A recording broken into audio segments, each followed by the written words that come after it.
શું થયું સર? જેટલો કેસરની નજીક જઉં છું ને એટલી જ કેસરને કોઈક મારાથી દૂર કરતું હોય ને એવું લાગે છે.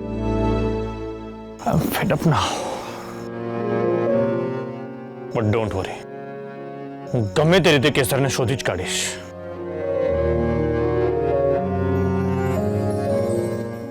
બસ હવે એને શોધવાની શરૂઆત નવેસરથી કરવી પડશે.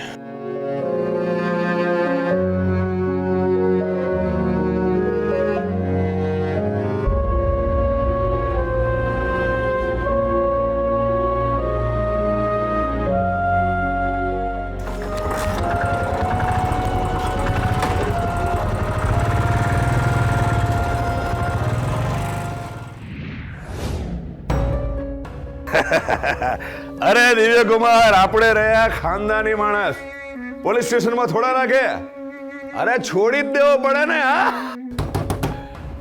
હા ના ના ના, કેસરના હજી કોઈ સમાચાર મળ્યા નથી. હા, નિર્મળા ક્યાં જતી રહી? કઈ નહીં દિવ્ય કુમાર, આ તો શું છે, દરવાજા પર તાળું છે. એક કામ કરો, હું તમને થોડી વાર રહીને ફોન કરું છું, ઠીક છે? હા.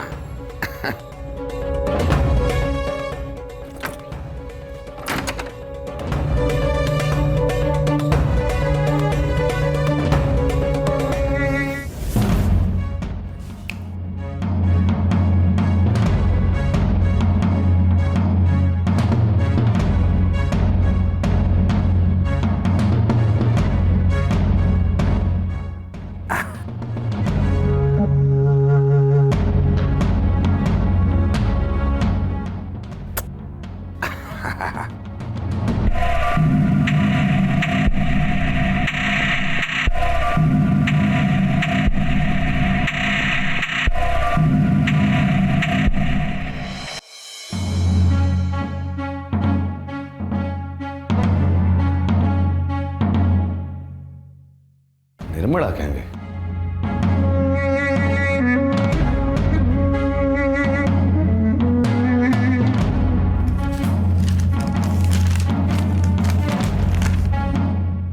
જય સોમનાથ. મને હર્ષવર્ધન સિંહનો ફોન આવ્યો હતો. એમણે કહ્યું હતું કે તમને પોલીસ આજે છોડી મૂકશે, એટલે તમે આવીને કંઈ પણ પ્રોબ્લેમ ઊભા કરો કે મારો ગુસ્સો કરો તો હું તરત એમને ફોન કરી દઉં.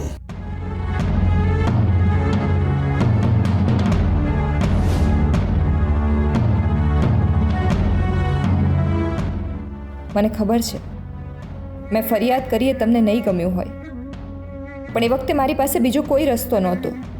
મને મારી કેસરની ચિંતા હતી. કેસર મળી જશે એ વિચારે મેં ફરિયાદ લખાવી હતી.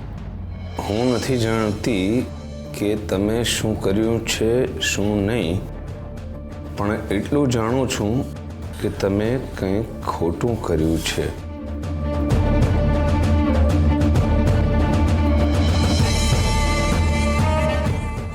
મને એનાથી પણ કોઈ તકલીફ નથી, કારણ કે તમારી સાથે લગ્ન થયા ત્યારથી તમારું આ ખોટાપણું જોતી આવી છું અને સહન પણ કરતી આવી છું. કેસરની બાબતમાં મને ક્યાંક શંકા છે કે કેસરનું અપહરણ કરાવવામાં તમારો હાથ નહીં હોય, પણ જે વિશ્વાસથી કહેવું જોઈએ એ વિશ્વાસથી નથી કહી શકતી. કારણ એવો વિશ્વાસ તમારા તરફથી ક્યારેય મળ્યો જ નથી.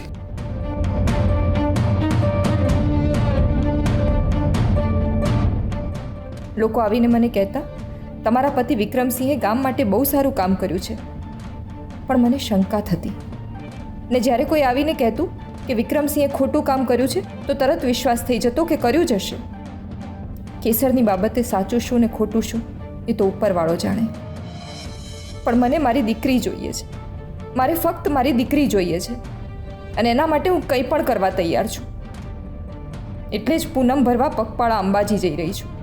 હવે જ્યાં સુધી મારી કેસર પાછી નહીં આવે ત્યાં સુધી હું આ ઘરમાં પગ નહીં મૂકું. તમે તમારા જમવાની બિલકુલ ચિંતા ના કરતા. મેં ગોપીને કહી દીધું છે એ તમારા માટે 2 ટાઈમ જમવાનું બનાવી જશે.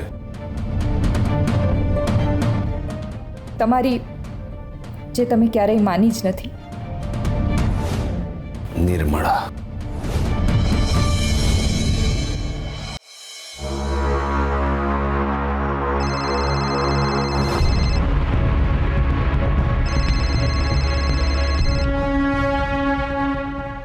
હેલો.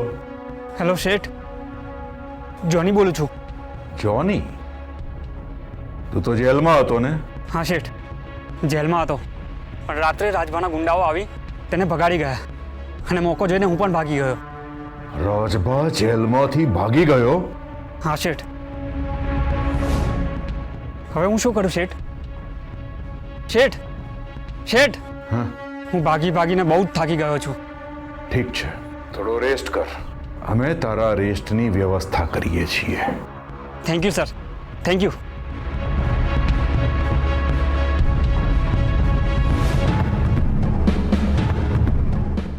હલો, સાંભળ. જોની જેલમાંથી ભાગી ગયો છે અને ભાગીને થાકી પણ ગયો છે, તો એના રેસ્ટની વ્યવસ્થા કરો અને એને સરસ રેસ્ટ ઇન પીસ મળે એવું કરો. સમજી ગયા?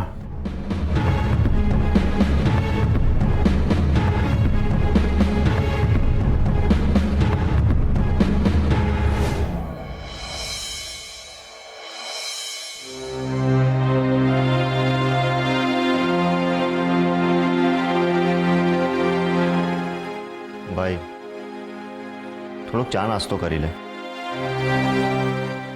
હું જોઉં છું કે કેટલાય દિવસથી તું કાંઈ ખાઈ પી નથી રહ્યો. અર્જુન, મને અત્યારે બિલકુલ ભૂખ નથી અને મને કેસરની સખત ચિંતા થાય છે કે શું કરતી હશે, ક્યાં હશે, શું ખાતી હશે, એ લોકો એને બરાબર રાખતા હશે કે નહીં. હાઈ નો ભાઈ, પણ તું તો એકદમ પ્રેક્ટિકલ છે ને, અને કેસર ભાભીને શોધવા માટે તારે મક્કમ રહેવું પડશે. ये हुई ना बात. ले.